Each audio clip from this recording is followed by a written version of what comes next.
Hello everyone, कैसे हैं आप सभी लोग? बढ़िया हैं। चलिए आज का टॉपिक स्टार्ट करते हैं। कल लास्ट क्लास में हमने जो क्लास ली थी उसमें क्वेश्चन नंबर 9 तक सॉल्व कर लिया था, रियलाइजेशन अकाउंट। आज हम स्टार्ट करते हैं क्वेश्चन नंबर 10। इसमें भी हमको रियलाइजेशन अकाउंट के साथ साथ पार्टनर्स कैपिटल अकाउंट भी बनाने को आई है। Question number 10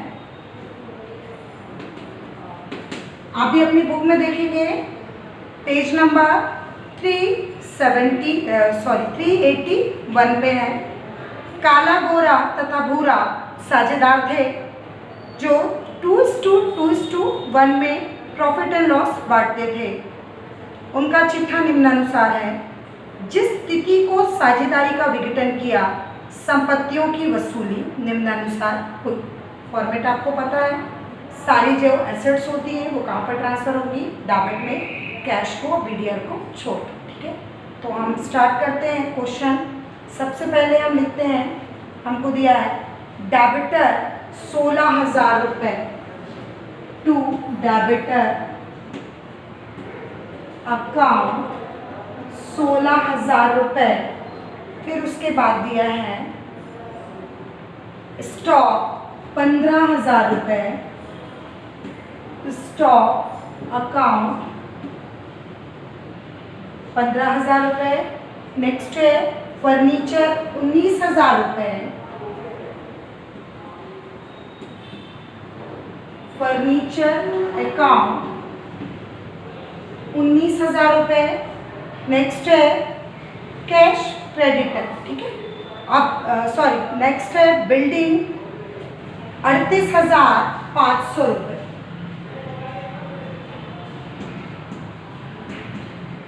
building account 38,500।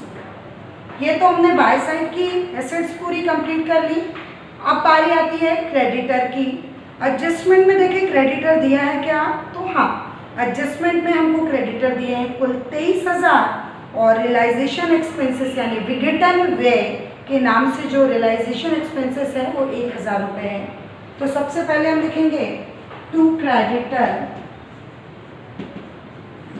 Account 23,000 रुपये और टू रियलाइजेशन एक्सपेंसेस अकाउंट 1,000 रुपये। ठीक है, इस प्रकार से हमारा डेबिट पक्ष कंप्लीट होता है। शुरुआत करते हैं हम बाय साइड से। By creditor account, liabilities side हम देखेंगे, हमको क्रेडिटर दी है कुल 24,000। तो ये हमने कुल क्रेडिटर लिख ली 24,000 रुपये।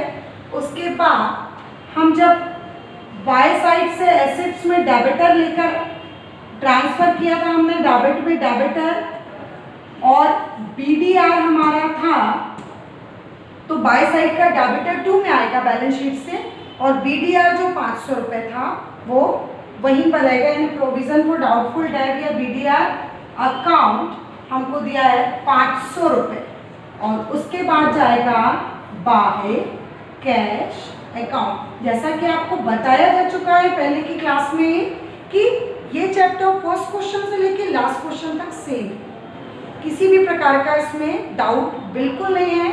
और जो सीरीज चल रही है हमारी पार्टनरशिप की, उसका लास्ट चैप्टर और सबसे इजी चैप्टर है ये। ठीक है, तो देखते हैं, टोटल लगाएंगे। अभी नीचे एडजस्टमेंट लिखते हैं हम, तो हमको एडजस्टमेंट में यानी नीचे वसूली कितनी हुई है? डेबिटर 14,700। तो यहाँ पर हम लिखेंगे डेबिटर 14,700, स्टॉक 14,000, फिर है फर्नीचर 18,000, फर्नीचर 18,000 के हैं और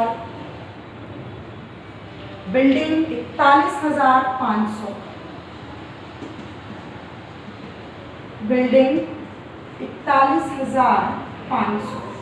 ठीक है, इस प्रकार से हम दोनों साइड का क्या करेंगे? टोटल लगाएंगे। और जो ज़्यादा है उधर से टोटल को कम वाले को लेस कर देंगे तो हमारा क्या आ जाएगा, बैलेंस आ जाएगा। ठीक है, तो सबसे पहले हम क्या लगाएंगे कि जो कैश हमको प्राप्त हुई है इनका टोटल लगाएंगे 14,700 प्लस 14,000 प्लस 18,000 प्लस 41,500। यदि इनका टोटल हम लगाते हैं तो हमारा आता है 88,200, 88,200। ठीक है, 88,200 ये जितनी भी हमको वसूली से कैश प्राप्त हुई है प्लस 500 प्लस 24,000 इनका योग कर देंगे और डेबिट साइड का भी टोटल कर देंगे। ठीक है, तो डेबिट साइड के टोटल से यदि हम क्रेडिट साइड का टोटल, दोनों साइड का टोटल करेंगे तो आप देखेंगे कि कुल टोटल हमारा क्रेडिट साइड का ज़्यादा आ रहा है, यानी 1,12,700 रुपये, 1,12,700 रुपये टोटल हमारा बाय साइड का है। और टू साइड के टोटल को हम लेस करेंगे तो हमारा बैलेंस आएगा to profit and loss account, काला, गोरा और बुरा। ठीक है, तो यहाँ पर हमारा बैलेंस आया है कुल 200 रुपये और फाइनल टोटल यदि 200 रुपये इधर हम लिख देते हैं तो हमारा फाइनल टोटल आता है 1,12,700। ठीक है, ये कम था, यानी इधर का टोटल हमारा आया था 1,12,500 रुपये, डेबिट का टोटल आया था और क्रेडिट का टोटल आया था 1,12,700। लेस किया तो डिफरेंस कितना आया, 200 रुपये। अब हमारे पास रेशो दिया है 2:1 में हमको प्रॉफिट एंड लॉस को बांट देना। ठीक है, यानी जो 200 है तो 200 गुणे 2:1, 2 2 4 और 1 5, तो 2/5 और 200 गुणे 1/5 निकालते हैं यदि हम तो 5 चौके 20, 4 दूनी 8 और 5 चौके 20, यानी कितना हो गया 80, 80 और 40। ये हमारा क्या आ गया, प्रॉफिट एंड लॉस बढ़ जाता है। ठीक है, तो इस प्रकार से हमारा रियलाइजेशन अकाउंट तो कंप्लीट हो गया और ये जो अब आंसर आया है इसको हम किस में ट्रांसफर करेंगे, पार्टनर्स कैपिटल अकाउंट में। इसमें हमको पार्टनर्स कैपिटल अकाउंट भी बनाने बोली गई है, तो चलिए बनाते हैं पार्टनर्स कैपिटल अकाउंट। देखेंगे बच्चों, पार्टनर्स कैपिटल अकाउंट हम बना रहे हैं तो स्टार्टिंग हमको पता है by balance BD, by balance BD। इसकी पार्टनर्स कैपिटल रियलाइजेशन अकाउंट जो हम बनाते हैं तो इस चैप्टर में जो पार्टनर्स कैपिटल है बिल्कुल सिंपल है, कुछ भी नहीं है, सिर्फ रियलाइजेशन का जो प्रॉफिट एंड लॉस बढ़ता है वो, और यदि जनरल रिजर्व, रिजर्व फंड यदि बैलेंस शीट में दिया है तो वो, और पार्टनर्स कैपिटल यानी साझेदारों की पूंजी। तो देखते हैं साझेदारों की पूंजी हमको दी है कितनी, साझेदारों की कुल पूंजी दी है हमको 30,000, 24,000 और 12,000। 30,000, 24,000 और 12,000। ठीक है, फिर उसके बाद क्वेश्चन में हमको दिया है जनरल रिजर्व 10,000 रुपये। ठीक है, तो वो भी कहाँ पर ट्रांसफर होगा, बाय में, बाय जनरल रिजर्व अकाउंट। अब देखेंगे बच्चों हमारा अनुपात क्या है, 2:1, 2:1, यानी 2, 2, 4 और 1 5। तो जो 10,000 है वो तीनों में बंटना है, 10,000 2/5, 2/5 और 10,000 1/5। ठीक है, तो 5 एकम 5, 5 दूनी 10, 2 दूनी 4, यानी 2 का 2:2 अनुपात है, यानी कितना आ गया 4,000, 4,000 और 5 दूनी 10, यानी कितना आ गया 2,000। तो 4,000, 4,000, 2,000। ठीक है, इस प्रकार से हमारा प्रॉफिट ये जनरल रिजर्व बढ़ जाता है।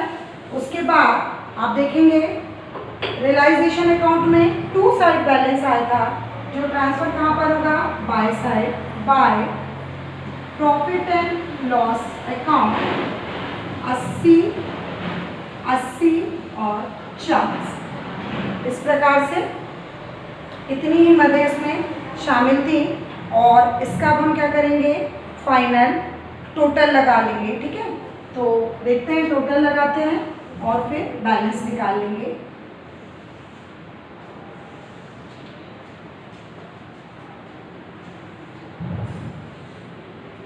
वही हमारा बैलेंस होगा और वही हमारा फाइनल टोटल होगा टू बैलेंस CD, ठीक है। तो देखें कितना होगा, 34,080 और फिर इसका होगा 28,080, फिर है 14,080, ठीक है। इस प्रकार से हमारा फाइनल टोटल हो जाता है और यही फाइनल टोटल हमारा क्या है, बैलेंस है। 34,080 तो फाइनल टोटल भी 34,080, फिर है 28,080 और इसका है 14,080, तो फाइनल टोटल भी आ जाएगा 28,080 और 14,080, ठीक है बच्चों। इस प्रकार से question number 10 realisation account and partners capital account के साथ कंप्लीट होता है, ठीक है। क्वेश्चन नंबर 11 देखेंगे बच्चों। क्वेश्चन नंबर 11 है ABC एक फर्म में 4 साझेदार हैं जो 4:3:3 में प्रॉफिट एंड लॉस को बांटते हैं। क्वेश्चन सॉल्व करते हैं हम। स्टार्ट करते हैं, बैलेंस शीट दिया और उसके नीचे हमको सेम प्रोसेस के साथ ही हमको क्वेश्चन करना है। जैसे अभी तक हम कंटिन्यू 10 क्वेश्चन करते आ रहे हैं, तो स्वाभाविक सी बात है कि 11वां क्वेश्चन आपसे बनना ही चाहिए ना। तो स्टार्ट करते हैं क्वेश्चन। सबसे पहले हम देखेंगे बाय साइड, हम कैश और बैंक को छोड़ के सबसे पहले डेबिटर लेंगे जो एसेट्स है और जिसको हम डेबिट में ट्रांसफर करेंगे। तो डेबिटर 45,500 रुपये टू डेबिटर अकाउंट 45,500 रुपये। फिर इसके बाद है स्टॉक 60,000 रुपये टू स्टॉक अकाउंट 60,000 रुपये। फिर उसके बाद है नीचे एडजस्टमेंट में क्रेडिटर लेनदारों को देकर चुकता किया 57,500, अदत्त लेनदारों को दिए 500 रुपये, यानी टू क्रेडिटर अकाउंट कुल है 57,500 के और प्लस करेंगे आउटस्टैंडिंग। अदत्त यानी क्या होता है, आउटस्टैंडिंग, जिसको O/S से हम शो कर सकते हैं। 500 रुपये अदत्त यानी बाकी थे, यानी कुल हमारे क्रेडिटर कितने के हैं, 58,000, ठीक है बच्चों। नेक्स्ट देखिए, नेक्स्ट एंट्री दी है हमको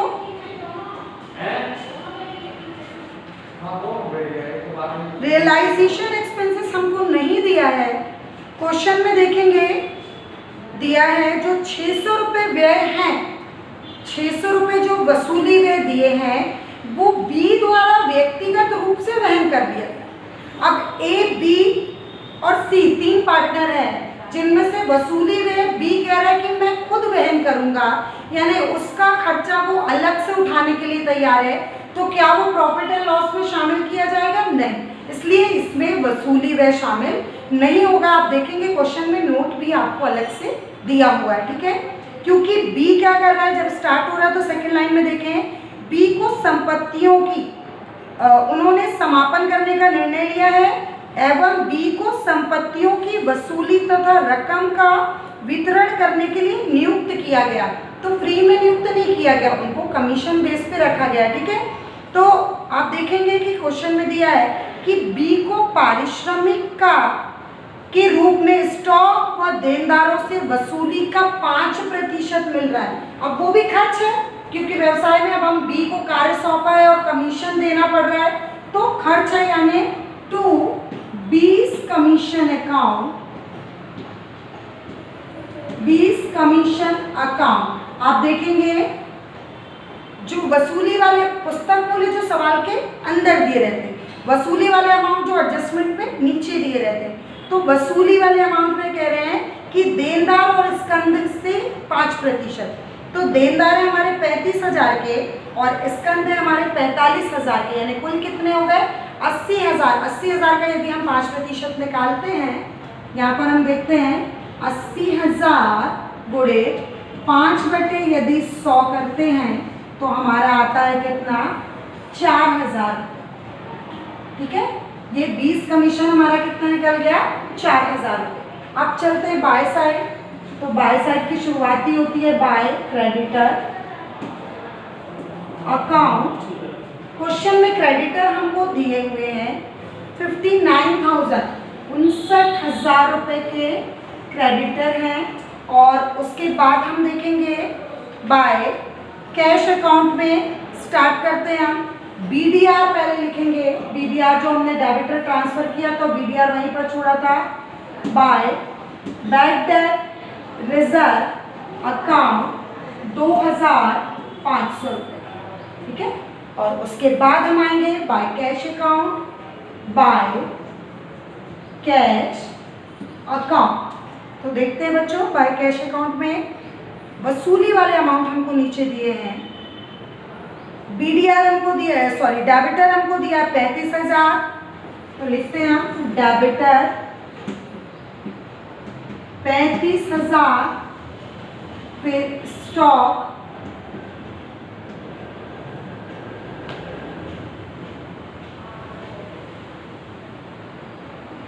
45,000 और गुडविल दिए हमको,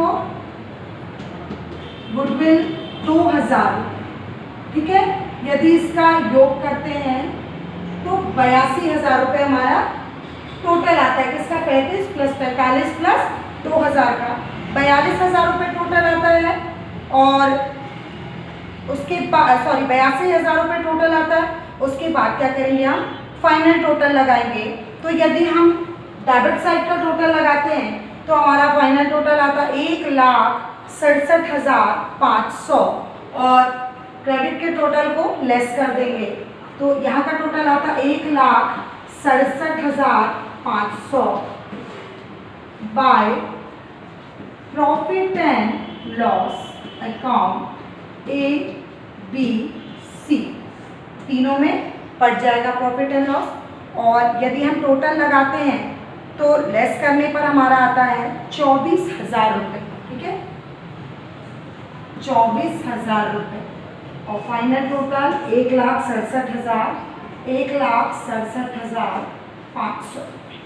ठीक है, फिर से देखेंगे बच्चों, डेबिट का टोटल लगाएंगे तो 1,67,500 आएगा और 59,000 प्लस 2,500 प्लस 82,000 को योग करके और 1,67,500 में से लेस करके तो हमारा बैलेंस कितना आता है 24,000 रुपये। अब इस 24,000 को हमको बांटना है।